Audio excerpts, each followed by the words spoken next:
ससुराल में 2 काली और 3 गोरी बहू की एक रजाई।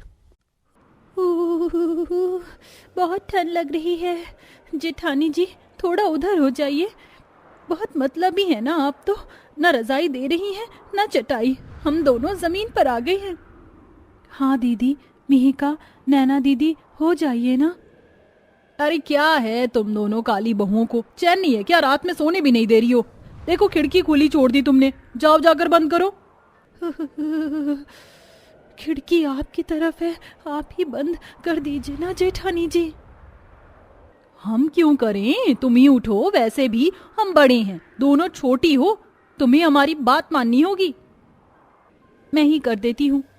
ये बोलकर ठिठुरते हुए ऐश्वर्या उठकर खिड़की बंद करती है। उसके बाद भी तीनों जेठानियां अपनी दोनों काली देवरानियों को रजाई नहीं देती। उनके पास एक ही रजाई थी जिसमें वो लड़ रही थी। अरे तुम सब तो खींचातानी कर रहे हो, सोने दीजिए, हवा घुस रही है बार बार। अरे ये मधु ऐश्वर्या ही कर रहे हैं, सोने नहीं दे रहे। दीदी हम नहीं कर रहे हैं, आप ही हमें परेशान कर रही हैं। हमारे पास बिल्कुल भी रजाई नहीं है, हमें ठंड नहीं लग रही है क्या?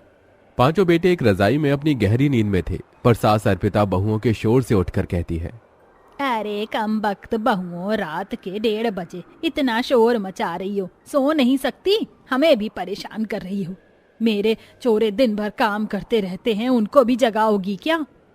माफ कीजिए माँ जी। अब सास ने डांट दिया ना, सोने दो।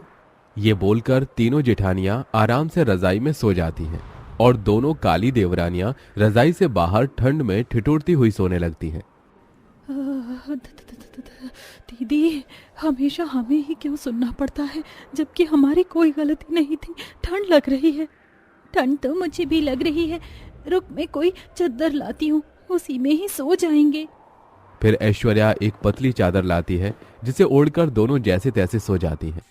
अगले दिन दोनों बहुत ठंड से जल्दी उठ जाती हैं और घर के काम करती हैं। सबको चाय नाश्ता देने के बाद ऐश्वर्या कहती है, दीदी आज आप तीनों में से किसी की बारी है कपड़े धोने की। क्या बोला तुमने? हम क्यों करेंगे, तुम दोनों कल्लो हो ना, कर लो। हमें क्या ठंड में मरना है काम करके? तुम दोनों तो करते रहते थे, वैसे भी हमने अपने अमीर घर में कभी नहीं किया। बिल्कुल ठीक बोली मेरी तीनों बहू। ये घर वर का काम करने का काम तुम दोनों काली कोयली का है। मेरी बहुएं घर का कोई काम नहीं करेंगी, समझी तुम? ये गलत है। इस घर में 5 बहू हैं तो 5 को बराबर काम करना चाहिए। ठंड तो हमें भी लगती है। तेरी इतनी हिम्मत कि तुम मेरे सामने अपनी जुबान खोले, यही सिखाया है क्या तेरे माँ बाप ने? आजा तुझे तहजीब संस्कार सम्मान सिखाऊं। माँ जी, मेरा वो मतलब नहीं था। माँ जी उसे छोड़ दीजिए, उसकी तरफ से मैं माफी मांगती हूँ। ऐश्वर्या तुम फिर माँ जी के बीच में बोल रही हो, उसकी तरह जुबान अपनी अंदर रखो। बिल्कुल ठीक बोली सोनिया। जा ऐश्वर्या तू पूरे घर की सफाई कर, और मधु तेरी जुबान चल रही थी ना, जाकर ठंडे पानी से कपड़े धोएगी अब। खबरदार चूल्हे पर पानी गर्म करने की कोशिश भी की तो। जी माँ जी।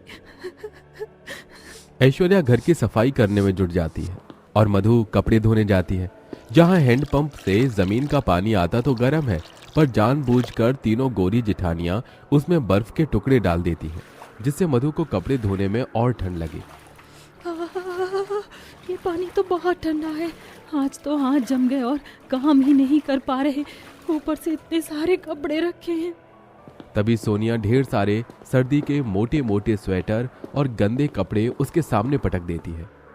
ये लो ब्लैकबेरी मधु, इन्हें भी साफ कर देना अच्छे से। बहुत बन रही थी ना अपने आप को, अब मजा आएगा। इन काली काली देवरानियों के साथ ऐसा ही करना चाहिए। दीदी हम काले हैं इसका मतलब ये तो नहीं आप ऐसे ही बोलते रहेंगे। आपको अपने गोरेपन पर बहुत घमंड है, देखना एक दिन टूटेगा जरूर। मधु तुम फिर बोली ना, घर में सबसे ज्यादा तुम्हारी जुबान चलती है। ये बोलकर सोनिया चली जाती है। मधु और परेशान हो जाती है। ठंड में काम करते करते दोनों काली बहू का पूरा दिन निकल जाता है और शाम को अपने पतियों से वो कहती हैं, हितेश जी रात को सोने में बहुत ठंड लगती है, आपके पास कुछ पैसे हैं तो दे दीजिए रजाई लाने के लिए। अरे तुम्हें पता तो है कितना मामूली सा काम करते हैं हम। घर का 2 वक्त का राशन ले आए वही बहुत है। हम पांचों भाई की किस्मत बेकार चल रही है काम के मामले में। कोई बात नहीं जी, मैं ही कुछ और रास्ता देखती हूँ। आप पांचों भाई भी तो रजाई में नहीं आ पाते ना। उसकी चिंता मत करो, हम पांचों भाई तो बचपन से साथ सोए हैं, और अपना ख्याल रखो। 2 दिन बाद पांचों के पति थोड़े थोड़े पैसे लाते हैं तो घर के दोनों छोटे भाई घर का राशन ले आते हैं, और घर के बड़े बेटों की तीनों पत्नियां उनसे पैसे छीनकर अपने लिए मेकअप और खाने पीने की चीज ले आती हैं। तभी उमेश नैना से कहता है, अरे नैना, तुम इन सब चीजों में क्यों पैसे बर्बाद करती हो? घर के हालात पता तो है तुम्हें, कब तक छोटे भाई पर घर का राशन पानी पूरा करेंगे? तो क्या हुआ, मुझे अपनी जरूरत का सामान नहीं लाना क्या? तुम लोग गरीब हो, मैं गरीबी में नहीं रह सकती, और घर में खाने को मिल रहा है ना, तो क्या जरूरत है? देखो मेरी ये वाली स्टॉल कितनी सुंदर है, और मैं गोरी हूँ तो मुझे अपना ख्याल तो रखना पड़ेगा। बस करो नैना, तुमने ही दोनों जिठानियों को बिगाड़ रखा है, और घर का सारा काम बेचारी दोनों छोटी बहुएं करती हैं।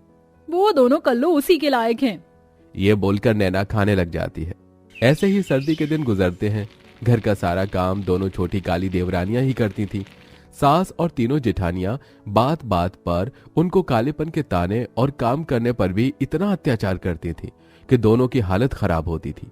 ठंड में बिना रजाई के अगले दिन से दोनों बहुएं घर का काम करने के बाद कोयले की खान में कोयला उठाने का काम करती हैं। मधु, तुम थक गई हो, थोड़ी देर बैठ जाओ, मैं कर लेती हूँ तुम्हारे हिस्से का काम। नहीं नहीं दीदी, आप भी तो थक गई हैं, मैं अपना काम खुद कर लूंगी। आखिर रजाई लेने की जिम्मेदारी हम दोनों की है। हाँ मधु। फिर दोनों ढेर सारा कोयला सिर पर उठाकर दूसरी ओर रखती हैं। रोज रोज दोनों काली बहू ठंड में सुबह घर का काम करने के बाद बाहर का काम करती हैं, और ठंड में कपकपाते हुए घर जाकर फिर खाना बनाती हैं। एक दिन अर्पिता दोनों की क्लास लेती है। क्या है ये बकवास सा खाना? तुम दोनों बाहर ठंड में कहाँ डोलने जाती हो बिना बताए? मन नहीं लग रहा है ना घर में? आशिकी चला रही हो बाहर? नहीं नहीं माँ जी, आप गलत समझ रही हैं। हम तो बस बाहर काम। क्या काम? काम से बचने के बहाने हैं बस इन दोनों कल्लों के। दूसरी सब्जी दे मुझे, ये नहीं खानी। जी माँ जी। फिर ऐश्वर्या दोबारा सब्जी बनाकर सास को देती है। अगले दिन दोनों काली बहुएं ठंड में काम से लौट कर आती हैं तो रजाई में बैठ जाती हैं। ये देख नैना उनसे रजाई खींच लेती है। हिम्मत कैसे हुई तुम्हारी हमारी रजाई ओढ़ने की? अपना इंतजाम खुद करो, समझी? हाँ ही बड़ी कल्लो देवरानियां। ठीक है जेठानी जी। फिर दोनों उठकर खाना बनाने लगती हैं। अगले दिन तीनों जेठानियां शाम को आइसक्रीम खाकर घर आती हैं। वहीं दोनों काली बहू को पगार मिल जाती है, जिससे वो गरम नरम रजाई खरीद के ले आती हैं। दीदी, आज इतने दिनों बाद हम अच्छे से सोएंगे इसमें। हाँ, मुझे तो रजाई बहुत अच्छी लगती है। दोनों बहुएं सो गई थीं कि उसे बीच तीनों जेठानियां रात में कांपने लग जाती हैं, और उनकी आवाज से दोनों काली बहुएं जाग जाती हैं। अरे मधु, जोर जोर से तू कांप रही है क्या? नहीं, आज तो मुझे बिल्कुल ठंड नहीं लग रही। शायद तीनों जेठानी जी हैं। लगता है उन्हें ज्यादा ठंड लग रही है, एक बार देख लेते हैं हम। फिर दोनों काली बहुएं उठकर अपनी जेठानियों को देखती हैं तो बुखार में कांपता हुआ पाती हैं। बहुत ठंड लग रही है, बचाओ कोई। दीदी, इन्हें हमें अपनी रजाई उड़ा देनी चाहिए जिससे ठंड कम लगे। हाँ। फिर दोनों काली देवरानियां अपनी नई रजाई घमंडी जेठानियों को उड़ा देती हैं और पास में आग जलाकर उनके हाथ पैर सहलाने लगती हैं। सिर पर ठंडे पानी की पट्टी करती हैं जिससे ठंड उतर जाए। उनके बर्तन की खटपट से अर्पिता जाग जाती है और देखती है। दीदी, इनका बुखार ना बढ़ जाए, इसलिए हमें सुबह तक ख्याल रखना होगा। हाँ बिल्कुल। हे भगवान, मैं इन दोनों को कितना गलत समझती थी, और दोनों उनका कितना ख्याल रख रही हैं। बहू, तुम्हें ठंड लग रही है ना? तुम दोनों को लो, मेरी शॉल ले लो।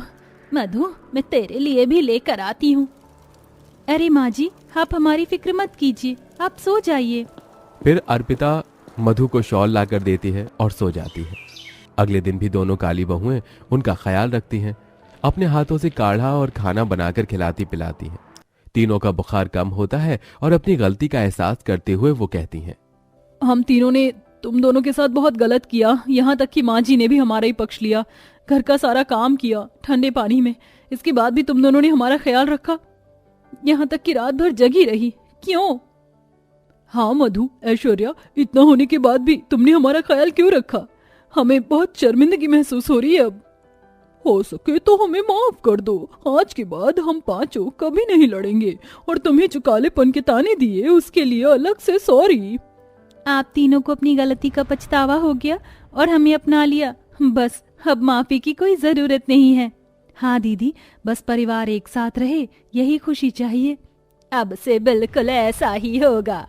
इस तरह तीनों घमंडी जेठानियां और सास को अपनी गलती का एहसास होता है और वो सब अब से खुशी खुशी एक साथ रहने लगती हैं। साथ ही कुछ दिनों में घर में और रजाई आ जाती है, जिसके बाद सब आराम से ठंड में सोने लगते हैं।